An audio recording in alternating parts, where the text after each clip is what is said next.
Ranger Bill, warrior of the woodland. Ranger Bill, warrior of the woodland, struggling against extreme odds, traveling dangerous trails, fighting the many enemies of nature. This is the job of the guardian of the forest, Ranger Bill. Pouring rain, freezing cold, blistering heat, snow, floods, bears, rattlesnakes, mountain lions. Yes, all this in exchange for the satisfaction and pride of a job well done.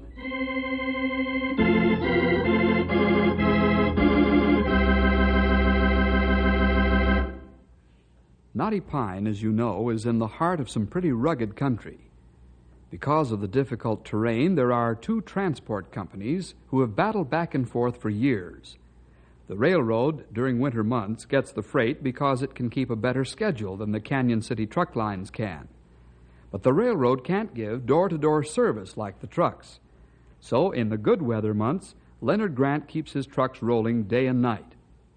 Spence Niehoff and Leonard Grant don't know it yet, but they're soon going to have to get their heads together in teamwork, which neither man will do. Let's find out how Bill and the fellas handle two stubborn men in the story Piggyback.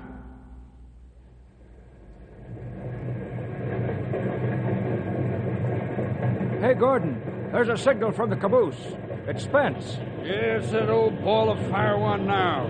Huh? It wants more speed. Now, what's he think I'm pulling? A load of kiddie wagons? I got 50 freight cars I'm towing. Just like a district superintendent. What should I signal back? Tell him to get out behind the caboose and push. You and your humor. Signal full highball, and that's the best we can do until we get up this grade. Okay, I'll say... Hey, there's a truck in the crossing ahead. Trucks and cows on the track, they're all the same. That's probably some broken down old crate and the driver can't get it going. That's no crate. That's a Canyon City truck. Our old enemy, huh? Yeah, maybe I'll get a medal if I split it in two. Hey, you're joking. Yeah, him. Old ball of fire's gonna be real happy about this.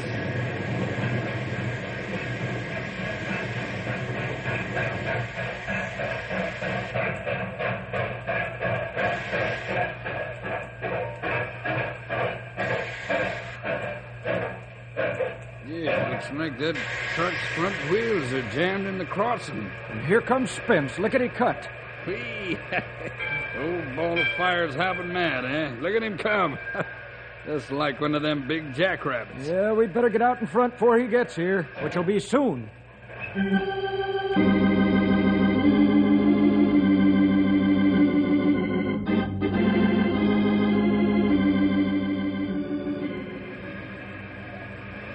What's the matter with your truck? The motor fall out? Don't get wise, Superintendent. If your crummy railroad would fix the grade crossing, this would never happen. For your information, truck driver, my crummy railroad ain't interested in fixing crossing grades for blind men.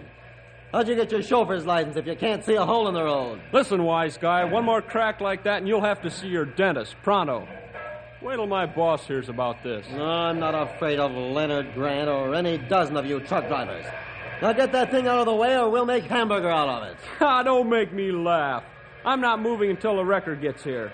I radioed for help and the boys will be here in about an hour. You don't think you're going to hold us up for an hour, do you? I'll sue your company if you do. I got perishables and fast freight on this load. Hey, we've got some heavy jacks in the caboose, Super. I think we can get this truck out of the hole without any trouble. Well, okay. I'm going back to the caboose. I can't stand blind truck drivers. Why, you arrogant section hand. I ought to bash your face in for that remark. Yeah, take it easy, son. He's their boss. We have trouble now liking him. How do you think we'd feel if we had to look at him with his face all pushed in? Yeah, I see what you mean. I'll get the crew to help me bring those jacks up, and we'll have you out in no time. Say, that'll be fine. I don't want to hold you fellas any longer than necessary. I'm sure glad that all railroad men aren't like that superintendent. Yeah, thanks, son. You know how it is. Old ball of fire probably forgot to take his high blood pressure medicine this morning.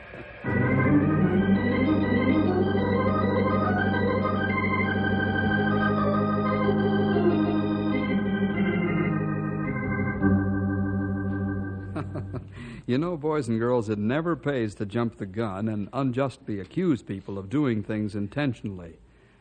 Let's follow Ned and Gordon as they roll along. Whoops, I should say they were rolling along. Right now, the freight is switching cars onto sidings in Knotty Pine. But in the process of cutting out half a dozen cars, the freight train has blocked the North Highway for almost half an hour. 3 big transport trucks owned by Canyon City Truck Company are waiting for the freight to move so they can be on their way. Big Jim Mandel leans on his air horn as he grows impatient. Hey! When are you guys going to break that train and let us through? Keep your shirt on. We'll be through in about 20 minutes. 20 minutes! Break that train or I'm going to call my boss. Go ahead, call your boss. And quit playing with that tin horn. I'll give you tin horn, brakeman. Don't say I didn't warn you. Big Jim to dispatcher. Big Jim to dispatcher. Come in. Over. What's the trouble, Jim? We're being held up by a switching freight on the North Highway. I've asked the crew to break the train so we can get through, but they refuse. Yeah, not much we can do about it, Jim, except get hot under the collar. But we've been here half an hour already, and they say it'll be 20 minutes more. Can't you call the police and have them send a squad to make them break open the train? I don't think we ought to do that. Let me know if they can take longer than 20 minutes, so I'll clear the track if they do. Then we'll call the police. Okay, you're the doctor. Hey, they're breaking open the train now. They must have seen me talking into the mic. See you later, dispatch.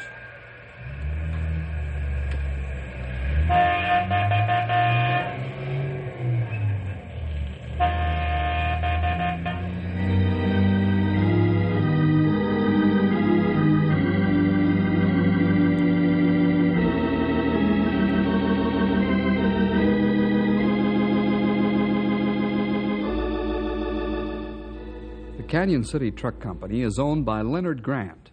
Len is a hard-working executive who's well experienced in the trucking business. But there's one thorn in his side that keeps him more or less in a state of perpetual displeasure. This is the railroad. Len's made up his mind that Spence Niehoff isn't going to get the freight business this winter. Let's drop into Len's office as he and the dispatcher talk things over. Spence isn't going to get my business no matter what he pulls. So we really got off to a bad start today, Chief, huh?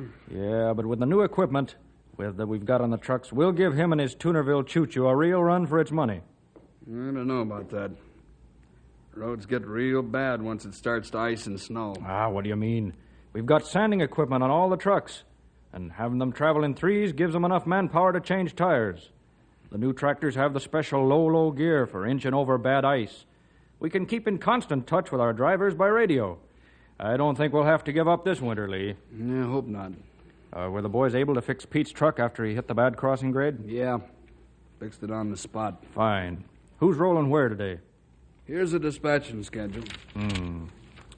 Group 1 rolling east, Group 2 southwest. Good. Group 3 will take off at noon. Pete's on a short haul and be back to join Group 4. Let's see, they take off at supper time, eh? Mm-hmm. They should be well on their way by midnight. How's the weather? Well, not very good. Group 1 will run into ice at Breezy Ridge. Group 2 will hit snow at Middletown. That's all right. The boys are equipped for any kind of weather or roads they come up against.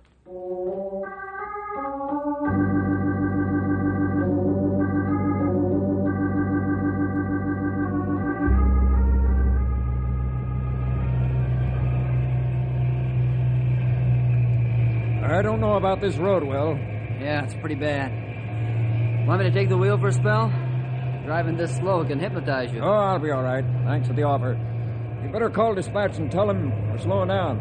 Right. We're due for a time check anyhow. Boy, if this keeps up, we won't be going far, that's for sure. Group 1 to dispatcher. Group 1 to dispatcher. Over. Go ahead, Will. We're reducing speed. Road's getting icier by the mile. Okay, do the best you can to maintain schedule without risking your lives or the cargo. Where are you now? Well, we're coming down the east slope from Breezy Ridge. Okay. Next time, check at midnight. Over and out. Right, over and out. Do the best we can to keep on schedule, he says. What's he think we're driving? Cable car? Yeah, he's getting just like Len. They think that we can drive like crazy men just because they pay us a bonus. Oh, the boss can keep his bonus when the roads are like this. I don't hanker to jackknife off this road. You and me, too. It's a long way to the bottom, and we haven't got parachutes.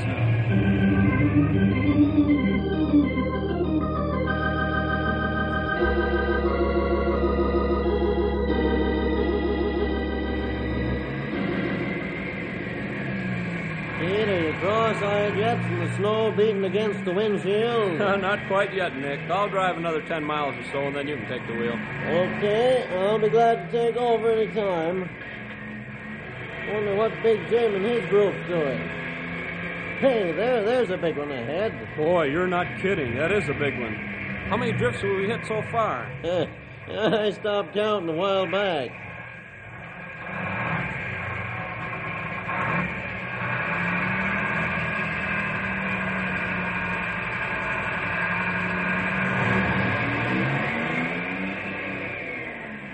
Boy, I thought we had it that time. So did I. We won't get through if we hit any bigger than that.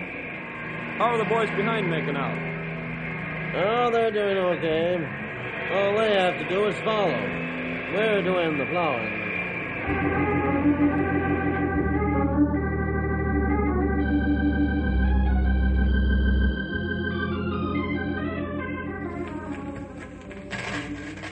I'm telling you, Lee, we're not going on. We're out of sand. In fact, all 3 trucks are out of sand, and we've got to go down Big Snake Drive. I doubt that even sand would do any good on this glass. The boss isn't going to like this. Well, tell the boss to come out here on his ice skates and drive the trucks himself. Let me talk to Big Jim. I'll show him who's boss this outfit. Jim, can you hear me? Are you joking? You don't need a radio. I can hear you hollering all the way out here. But we're not moving these trucks. At least not until daylight. Now you listen to me and listen hard. Either you drive those trucks or I'll know the reason why. I'm paying you guys a big fat bonus to drive, not to sit around and bay at the moon. You tell that to the rest of the men with you. Understand? Okay, we'll try it.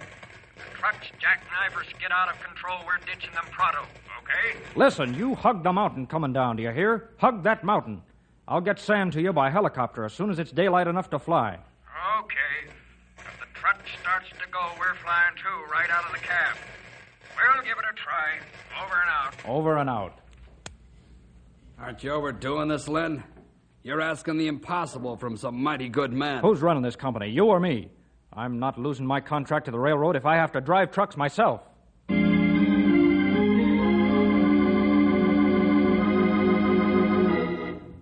Wow. I agree with Lee, the dispatcher. Leonard Grant's overdoing it. And unknown to Leonard, there's somebody else who feels the same way.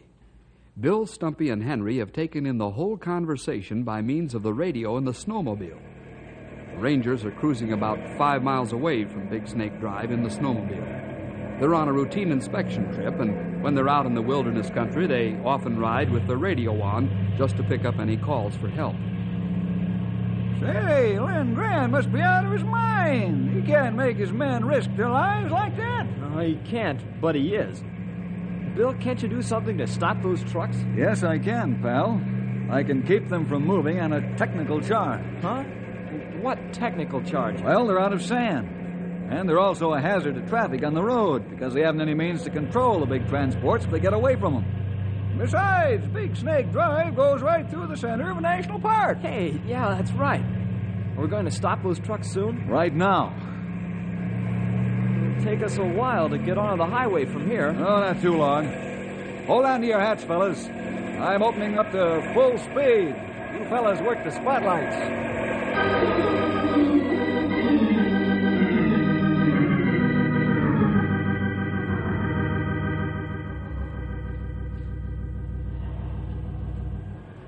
Well, fellas, this is as far as I'm going for the night. Is that all right for the rest of you? Yeah, I'm not risking my life on this glass for the boss or anybody else. Look down the road. The headlights show up nothing but a sheen as far as you can see. Hey, wait a minute. What kind of a motor's that?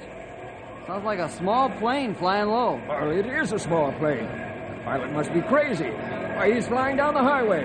I know what it is. That's a Ranger snow car. Oh, Boy, am I dumb. I wonder what they want.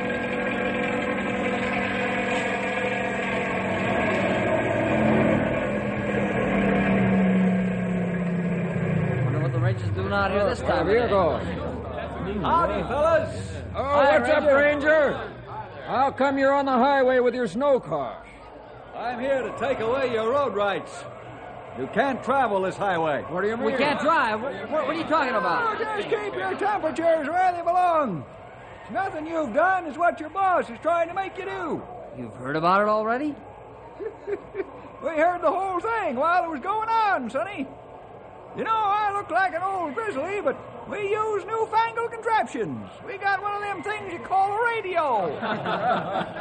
Yeah, we cruise around with our radio on when we're out in the wilderness. We picked up the whole conversation.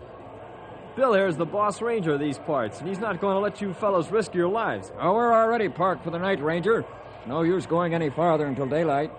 You're not going any farther, period. Not until the ice gets off this road. You think it's bad here? Wait till you get 10 miles from here. Oh, it sounds like you fellas have been over there. No, not yet. We know the pattern. Now lock your trucks, set your brakes. We'll take you back to Canyon City in our snowmobile.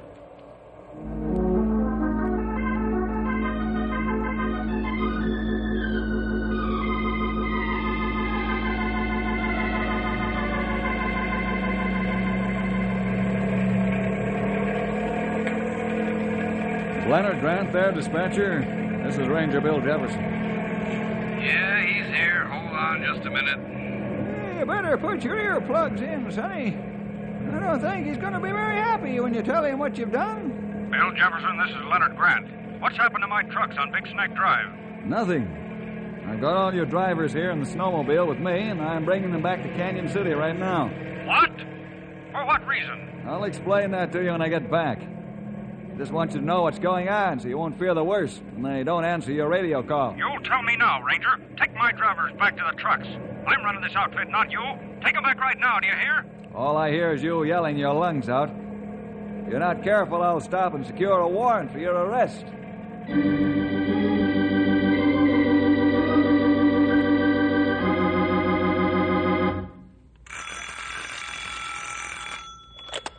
Canyon City Truck Company, Leonard Grant speaking. Boss, this is Nick. Why are you talking on a phone, Nick? How come you're not using your truck radio? Well, me and the boys are in a ranch house about 20 miles outside of Middletown. What are you doing there? You're not stalled, too. Where are the trucks? They're covered with snow. We also got a shifted load on the second truck. The truck almost jackknifed, and Larry was about to pull out of it when the load shifted. We can't move because of the snowdrift. Guess we'll have to wait until we're plowed out. Hey, boss, are you still there? Can you hear me? Yes, I can hear you, Nick. Wait for the plows, then straighten out the shifted load before you go on. Goodbye. Lee, Nick, and his outfit are having troubles just the same as Big Jim. Send out for coffee and sandwiches. I'm staying here until that ranger gets in with the boys.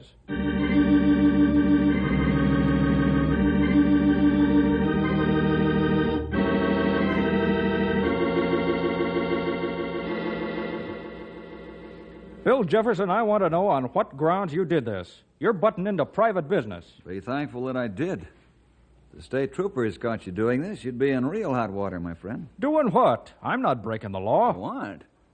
Oh, you're an old hand at trucking in these mountains. You know the law. If my men want to take chances, that's their business, not yours. Perhaps.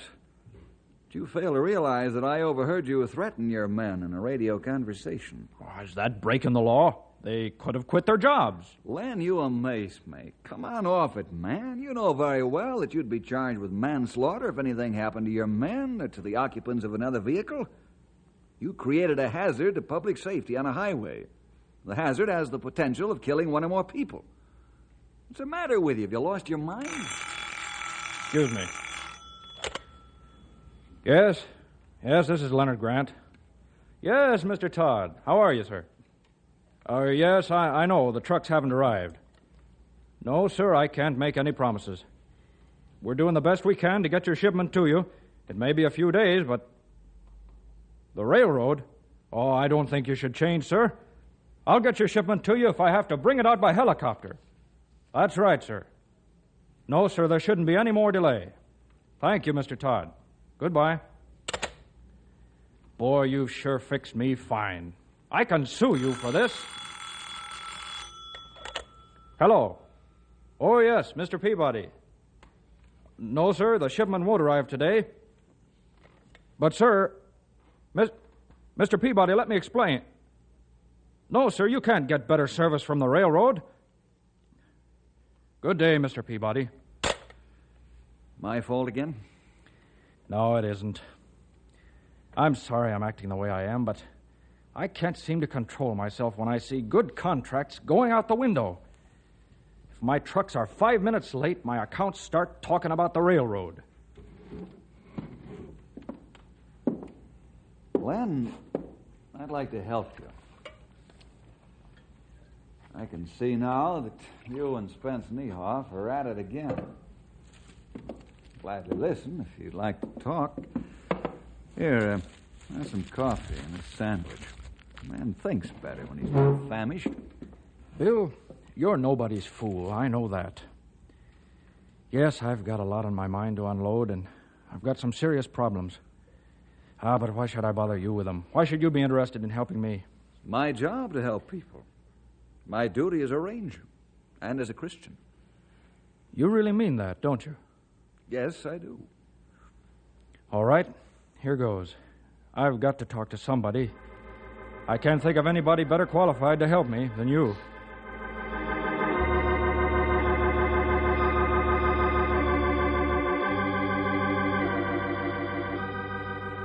So, now you've heard the whole gruesome story. Have you tried to come to some agreement with Spence? Yes, several times. But you know him. He hates truckers. He won't lift a finger to help. Probably feels the same way about truckers helping the railroad. Yes, I will honestly admit that I haven't much use for the railroad. What's the answer? This cutthroat business is gradually putting me out of business.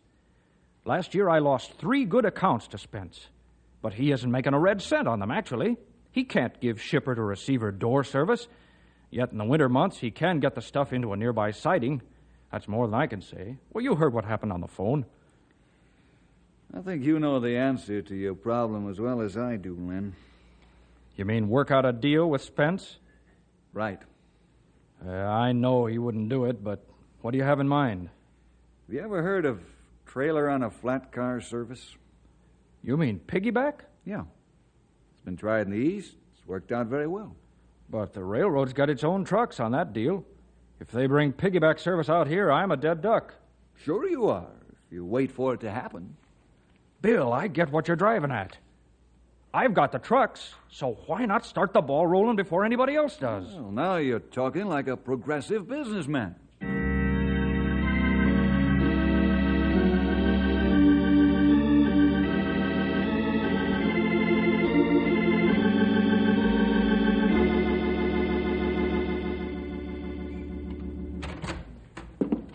Spence, can you spare a few minutes? Well, as I live and breathe.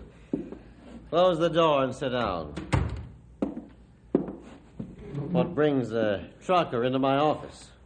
I hope it's not the usual fall and spring battle we have, because I'm not listening. I have an idea how we can end the battle permanently and to our mutual advantage. Oh, you don't say. What stroke of genius is this? Piggyback service. You supply the flat cars to haul my trailers, and my tractors will give the door-to-door service. Oh, Leonard Grant, you make me laugh. The moon will be made of green cheese when the time comes for me to work a deal like that with any trucker. You must really have your back to the wall to propose such a crazy idea as that. I knew I was wasting my time to come here. You haven't got a brain cell working, or you'd see the advantages to both of us. I've got enough cells working to know better than to help a trucker. Makes me feel awfully bad, though, that you're being forced out of business. But that's life, I guess. It's too bad you can't compete with me. But, well, business success is survival of the fittest. You won't even hear me out? I'm a busy man. I've got lots of freight contracts to work on. You'll be out of business soon, so why should I bother with you?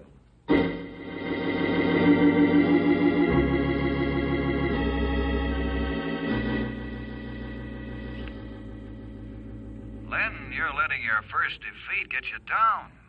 You know better than that. Pick yourself up by your suspenders and fight for your new idea. But, Bill, trailer on a flat car service involves the railroad. If I can't get Spence to even listen to me, then I'm licked for good. I might as well go out of business right now. You know what I do if I can't get the little cogs in the wheel of a large organization to help me? You'd go to the big cogs. You said it, my friend, and I wouldn't waste time either. Bill, you're right again.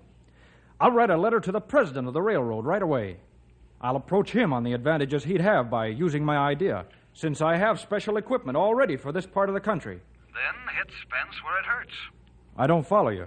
Come on now, you know what I mean. There's more than one way to skin a cat, you know. Sure there is, Bill. I get it. I'll work through my customers. They can bring pressure on him to make him see the light of day.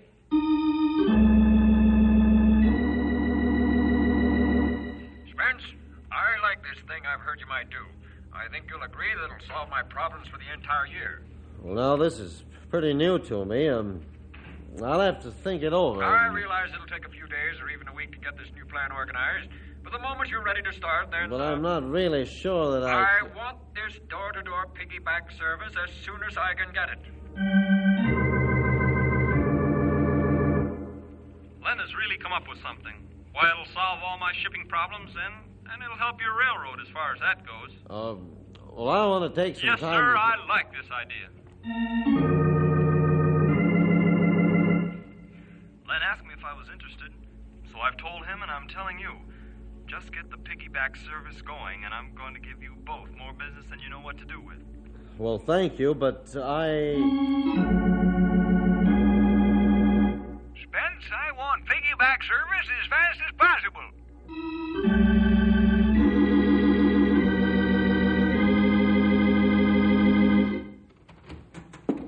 Spence!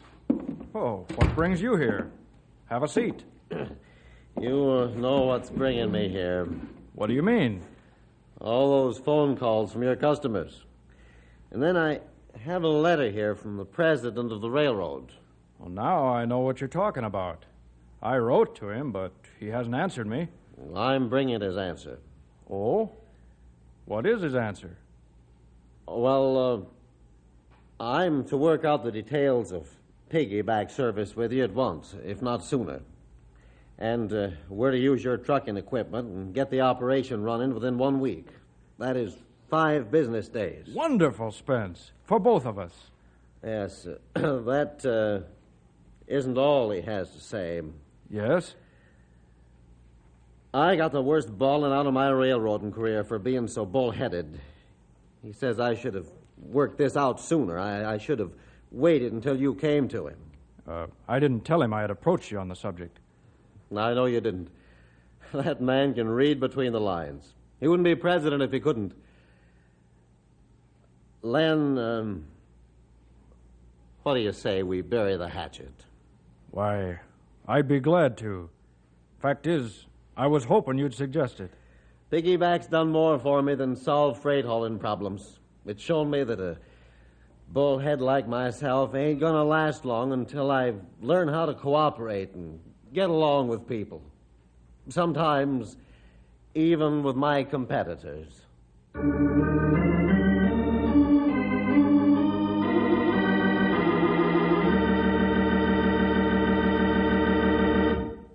We'll see you next week for more adventure with Ranger!